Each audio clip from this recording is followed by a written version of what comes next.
Hello everybody, I hope that you're well. Today is a very big day, sort of. I am going to be scratching off my scratch map! I have had this, my sister got me this scratch map about 2 years ago and I have had it up on my wall for about 8 months, but I've been procrastinating and have just never scratched it. And I asked you guys a few weeks ago if you would like to see me scratching off my map and you said yes, so I'm doing it today. So I'll be scratching these countries off in the order that I've visited them in my whole life, along with some very fun memories. I'm going to try and add in some relevant videos and pictures from these countries if I can find them, and I hope you enjoy. So in the 25 years that I've been alive, I have travelled to 41 countries. And this is not including layovers, I'm only counting countries in which I have left the airport for at least 6 hours. I think if I was counting layovers, my number of countries would be on like 48. Anyway, let's take it back in time. I was born in 1993 in a little country called England. Oh, this is gonna be fun! And I guess the first country that I would have visited outside of England is Wales, because my grandparents lived there, so I'm sure I went there in my very early years. The first family holiday that we went on that at least I was included in was France. We always used to go to France when I was younger. We had family friends there, it's easy to get to from the UK.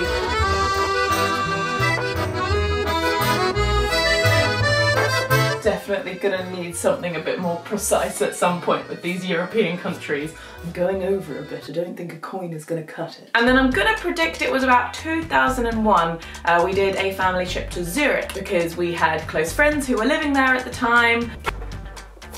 The first school trip that I can recall was in year 7, which was 2006, and we went to Germany. Honestly, I couldn't tell you where in Germany we went, but I'll remember it was Germany. I also seem to remember a school trip to Belgium, seeing some trenches in the war. I actually have no idea how old I was. That could have even been primary school. Anyway, I know I went to Belgium at some point with school as well. And this is the very convenient thing about living in Europe, is that you can get to all of these different places very, very quickly and very, very cheaply. I think it was in 2007 when I must have been about 12 or 13. The family holidays started getting a little bit more adventurous, and we'd always go to Turkey, mostly just because it was cheap, cheerful, hot. Can't go wrong. We used to stay in a little town called Hizaronu, which was near Deniz, an absolutely beautiful, beautiful area. And I think we went back to the same apartments in Hizaronu, like for 5 years or something. We just grew to really, really like it. And we would do jeep safaris, but mostly just lounging around by the pool. I remember having my first ever bargaining experience there in one of the markets, because the men selling jewellery used to be like, Brittany, Jello, come over here.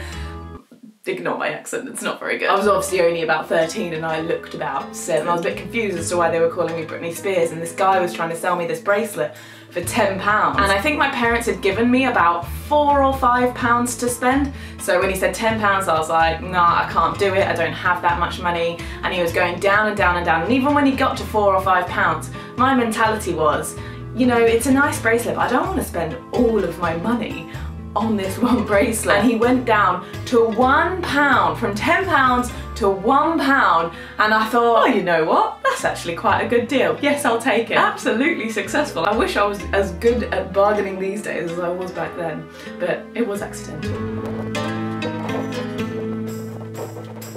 It was in 2012 when I was 18 when the fun really started happening. I went on my first ever trip outside of Europe, and no, it wasn't to the States or anywhere Western.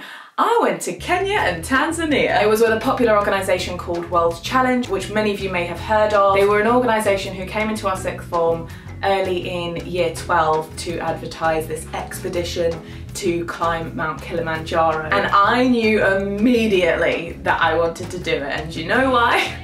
Because I was obsessed with Cheryl Cole at the time, or at least I was in 2009, and in 2009 Cheryl Cole climbed Mount Kilimanjaro for comic relief, and as soon as I saw that, I was not only inspired to climb the mountain, but watching all the celebs go to Tanzania and climb Mount Kilimanjaro for comic relief was the first kind of taste I had of wanderlust. Seeing that, I was like, that literally looks insane. I want to go there, I want to explore the world, and I want to do this for myself. So I have to partly thank Cheryl Cole for me signing up to do the Kilimanjaro expedition in 2012. But as well as climbing the mountain, we had to do an acclimatization hike. We had to do a week-long project whereby we were building a wall for security outside one of the primary schools in Tanzania. We also did a bit of rest and relaxation where we went on safari in the Ngorongoro crater, which was, I mean, you can imagine it was just insane.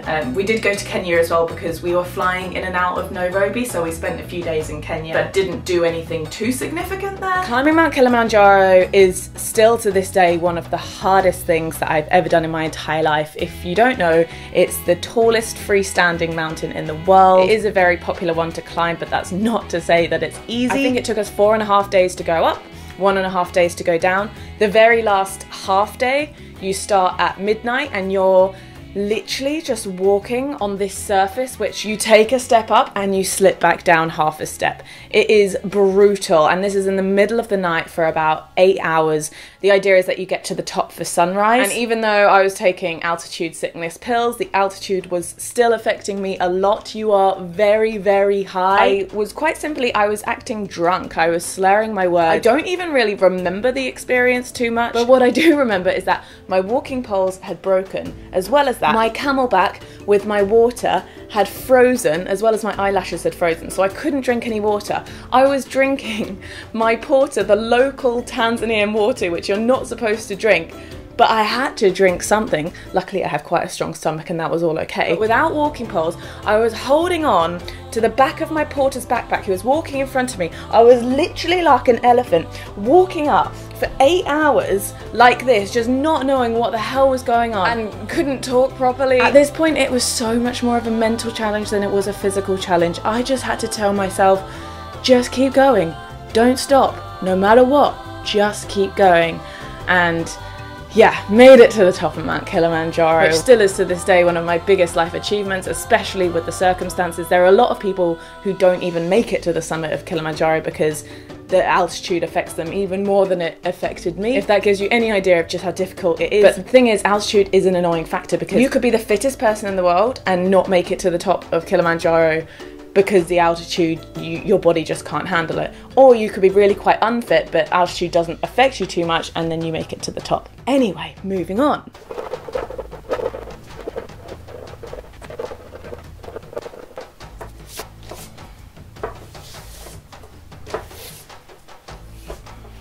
Very messy activity. I'm definitely going to have to do a little bit of a hoover after. I think it was just less than a month after I got back from Tanzania, I went on my first ever unsupervised trip, and it was a girls' holiday to Magaluf. We were fresh out of sixth form, 18-year-old. It's kind of a thing in the UK where you go on a party holiday the summer after you finish sixth form. You could go to Malaya, Magaluf, Ayia Napa, Zante, Sunny Beach, any of the above. Me and my girls went to Magaluf. It was as every bit wild and cringy as you can imagine, but we had a good time. I'm gonna cross off the Balearic Islands, but not Spain just yet.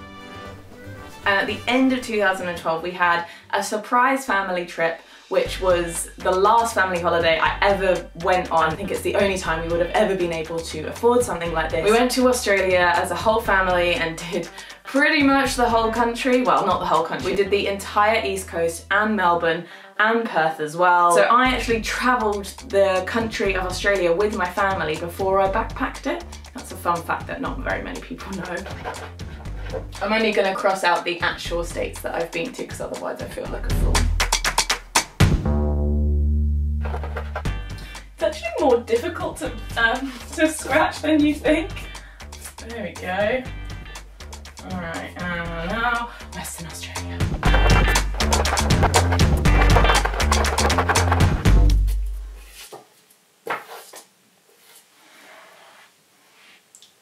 Australia has a nice stripe down the middle. It was then in 2013 that I went on my first ever unsupervised backpacking trip.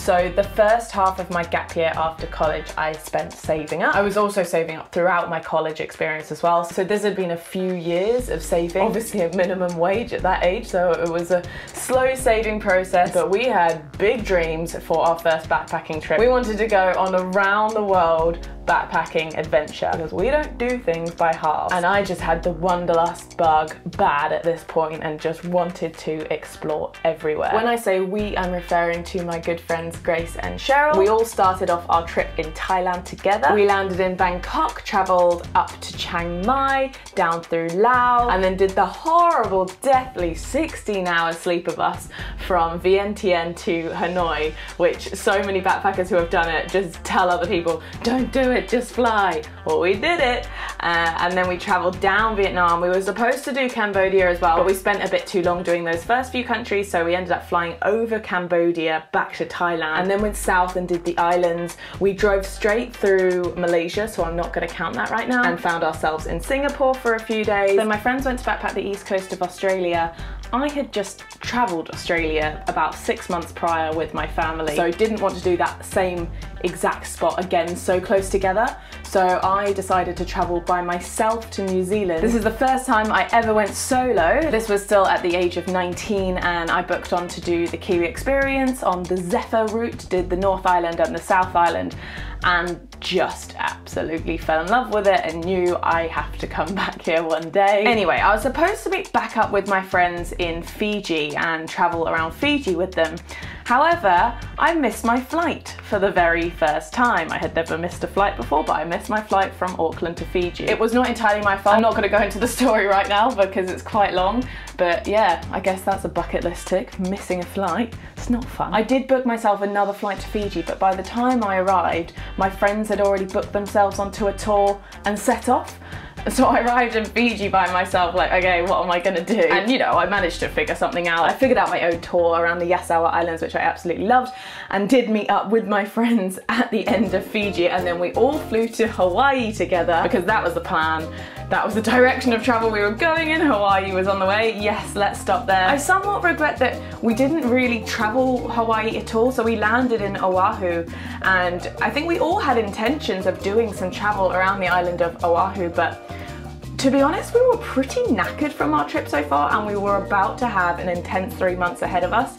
So we just stayed in Waikiki and just ate a lot of food, and that was my first time in the USA. So I was just excited about being in America, seeing all the shopping centers and the places to eat, and yeah, that was good enough for me. So we stayed in Waikiki for 6 days, but it was still a great time. And then we all flew over to mainland US as we were all about to do Camp America. Well, we all signed up through an organization called CCUSA, which is pretty much the same thing. And we were all off to different camps. Cheryl and Grace's camps started pretty much straight away. However, mine didn't start for another 10 days or so. So we all flew to LA first, and then they flew straight out to their respective states. Whereas I stayed in LA and I traveled, you know, Santa Monica, Venice Beach, Hollywood by myself for 6 days, and then I went to San Francisco by myself for 4 days.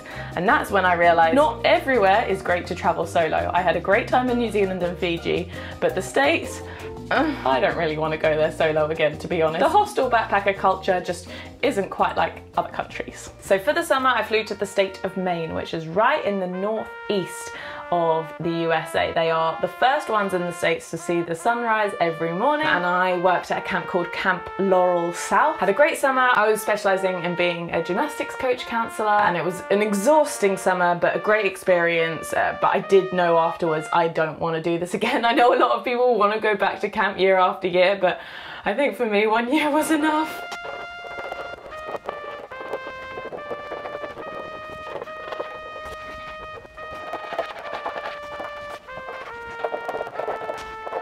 When we had our days off in camp, we would go on day trips to New Hampshire, and then after camp finished, I travelled with a few of the Brit counsellors, and we went down through New Hampshire, through Massachusetts to Boston, and then from Boston we all flew down to Florida because a lot of the American counsellors were from Florida and were at the University of Florida in Gainesville, so we visited there, and Miami and Orlando, and it was sick, it was so good. And then before flying home, I flew to New York to meet back up with Grace, who had just finished her camp as well. We travelled New York for 3 or 4 days before flying back to the UK. So that whole round the world trip took us around 6 months, which is insane. And I was completely out of money. So for the rest of 2013 and all of 2014, I had myself a full-time job.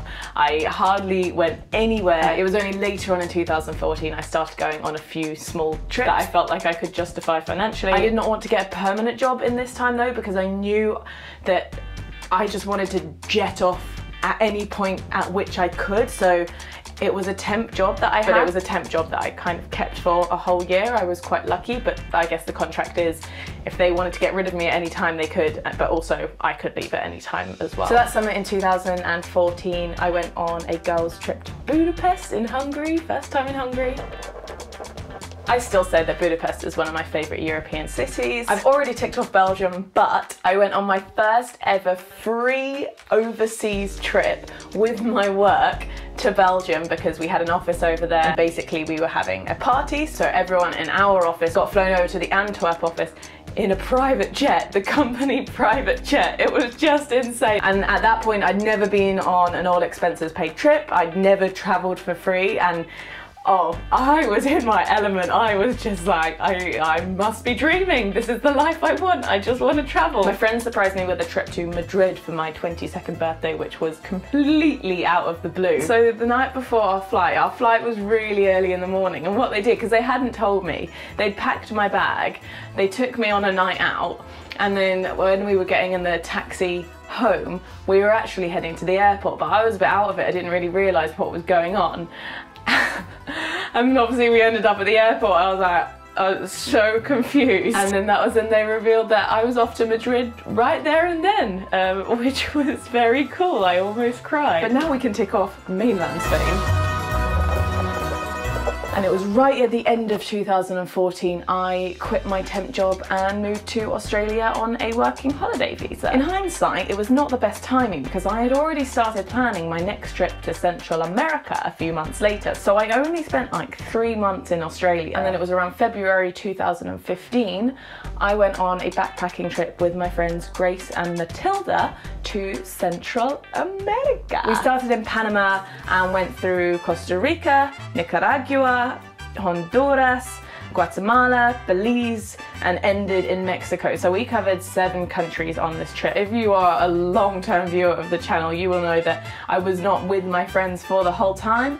We had a bit of a fallout after about 10 days, and I went solo for the rest of the trip. And it was scary, but it was definitely better for both parties. We just weren't traveling well together. And don't worry, we've all made up, we're all friends now. It was a bit ooh at the time, but no, we're all good now. But I had one of the best weeks in my whole life on this trip, and that was on a little island called Utila, where I learned to scuba dive in Honduras. And I was introduced to the world of scuba diving, which I had no idea about before. Like, you know, I just never tried. I'd done snorkeling, which I loved, but scuba diving was always just a bit expensive. But it was on a whim. Utila is one of the cheapest places in the world to do it, and I thought, you know what, let's just learn how to scuba dive, you know, why not? And I did, and yeah, it was incredible. Don't regret anything. Guatemala is where I got my first and only ever tattoo. Still don't think my mom's happy about that. The only place I didn't go in Central America was El Salvador, but one day. I'm only gonna cross out the Yucatan Peninsula in Mexico because Mexico is freaking huge, and I've only done this tiny portion. And I want to do this scratch map right, so yeah, I'm only gonna scratch out the Yucatan Peninsula. Oh, it's looking good. We're getting there, you know, we're getting there. After I got back from Central America, I was really keen to do my regional work in Australia before my Australia working holiday visa ran out, so that I could get my second year working holiday visa. So I flew back there. My regional work fell through for reasons I won't go into right now, but you can click up here, I'll link the video where I find out that I can no longer do my second year in Australia. It was a very sad day. But this is where it gets a bit complicated because I was gonna be in Australia for that Christmas, but that would mean being in Australia for still over a year. So I needed to leave the country in order to come back on a tourist visa for Christmas. Does that make sense? And I chose to go to Bali in Indonesia. That was my first ever time there. Again, I still don't feel like I can cross out the whole of Indonesia. I feel like I'm being a fraud. I'll still like note it off down here that I've been there, but I've still got so much of Indonesia to discover, so I'm just going to leave it at Bali for now. So I had Christmas in Australia, but I wasn't ready to go home to the UK just yet. After all, I was planning on doing a second year in Australia. So instead, I flew to New Zealand and started a working holiday there. This was at the beginning of 2016. Obviously, I'd already been to New Zealand. I knew I was heading straight to Queenstown, and I spent the whole year in Queenstown. I did one road trip in New Zealand at the end of the year, but other than that, I did not leave the country. And then at the beginning of 2017, I'd been away from home for 18 months at this point. I flew back home to the UK. My flight was 50 hours long, and I did have a long layover in Kuala Lumpur, so I did actually explore it. So now I can tick Malaysia off the list.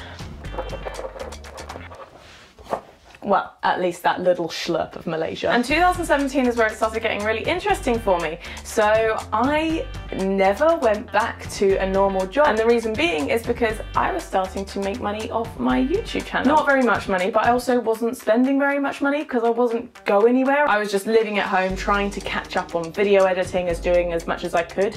So I was able to start living off my YouTube income. And that is also when I started getting YouTube jobs as well. The turning point for me was going to the Traverse conference in 2017 and being introduced to the whole YouTube as a job thing. Because even though my subscribers were always increasing, they never catapulted. So I never just found myself in a load of money or thought, oh, this will definitely be a job one day. It was just inching.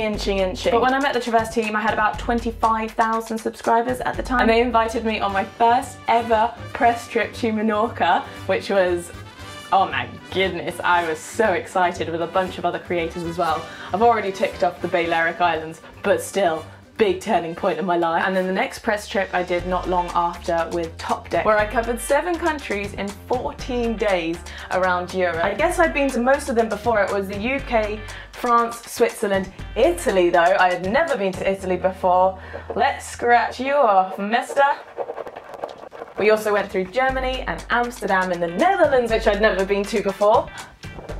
And also, I forgot to mention Italy, actually 2 countries, because there was Italy and we went to the Vatican for the day, which is a whole nother country, and I'm gonna count it. But after the Netherlands, we headed back to the UK. It was like I was on a press trip roll in 2017, because I also got invited to Central America, which I had already been, but it's some of my favorite countries, so I was stoked to go back. I went back to Guatemala, Belize and Honduras, and actually went back to Utila as well, which was really, really nostalgic and weird. And then it was either August or September in 2017, I went to the Caribbean for the first time, to a little island called Aruba, which is in the ABC island. So it's kind of, it's considered the Caribbean, but it's just north of Venezuela.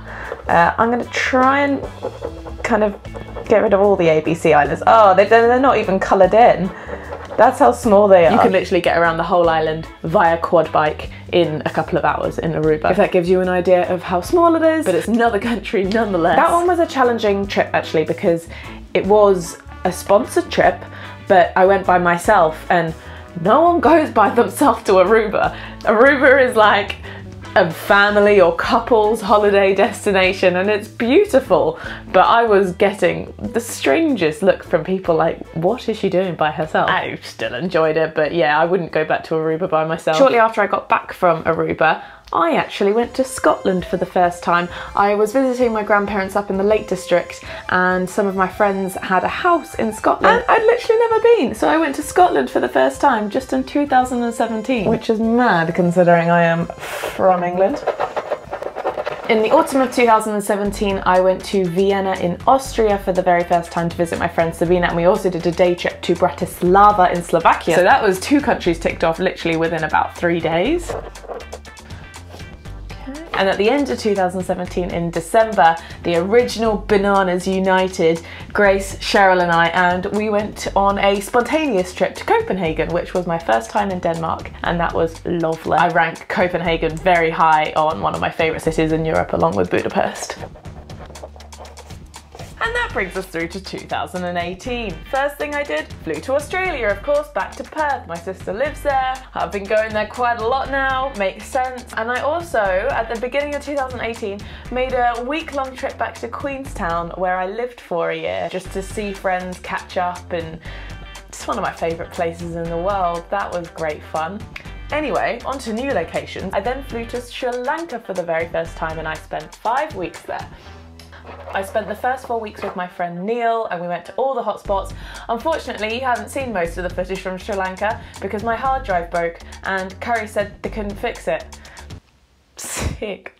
Still haven't got over that. And my last week in Sri Lanka I spent in Hikkaduwa getting my advanced open water scuba diving license, so that's when I became an advanced scuba diver. After I got back from Sri Lanka, I remember pretty much the next day flying to the Caribbean for another press trip with Traverse Events, this time to Antigua, which was again a lot of fun.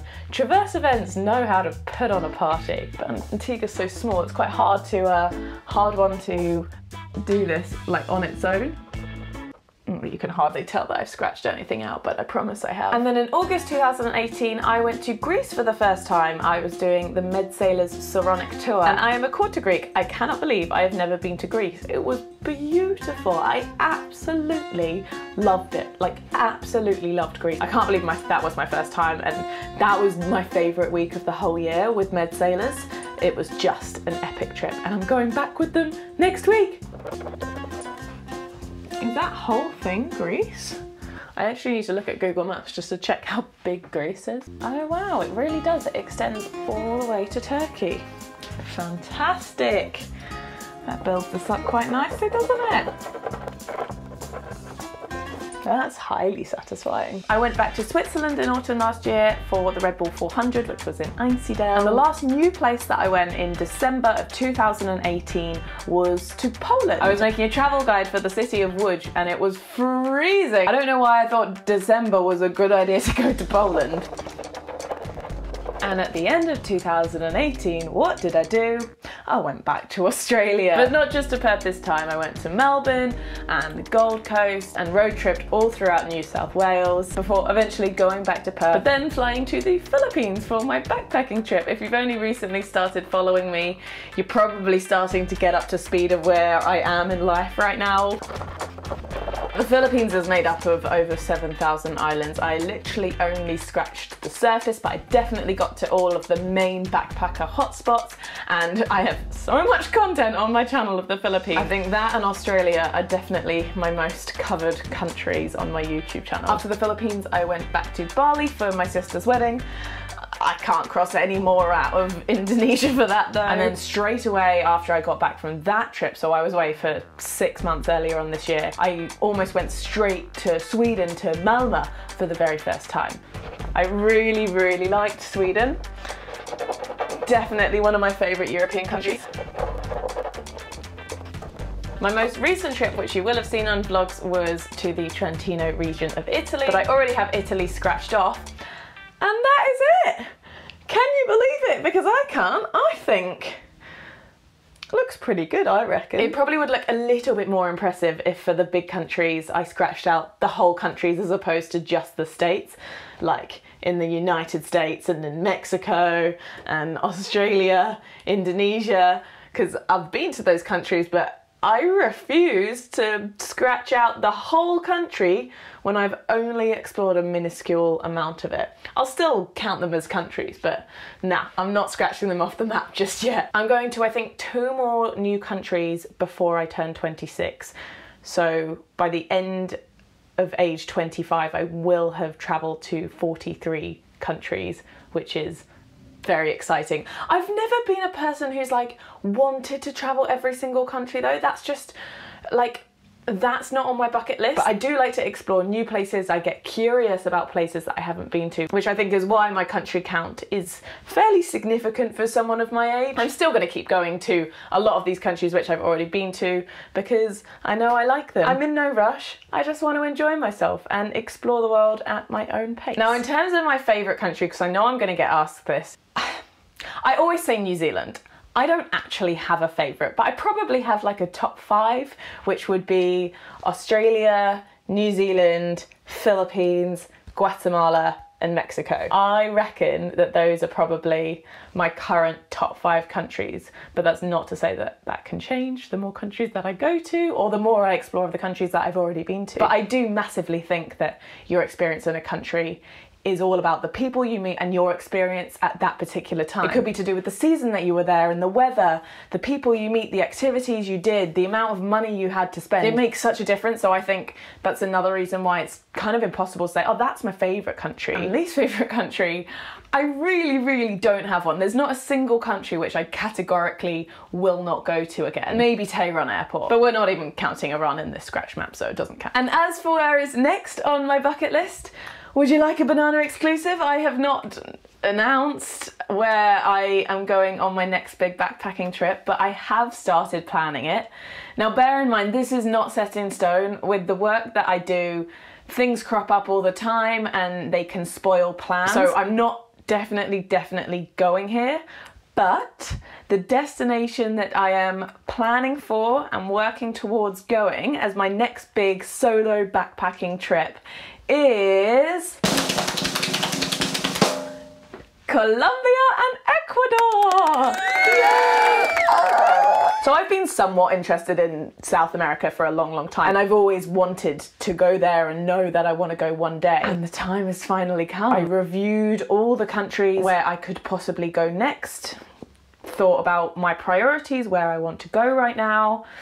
Colombia and Ecuador is up there. It's really up there, and I don't want to really rush them, so I'll probably take about 2 to 3 months to do the 2 countries. I know a lot of people will do like many more countries in South America, but I'm just going to stick to those 2 countries for now. If I can get over to the Galapagos Islands as well, I'll definitely share with you how I'm planning my trip there, what I'm budgeting and all the rest.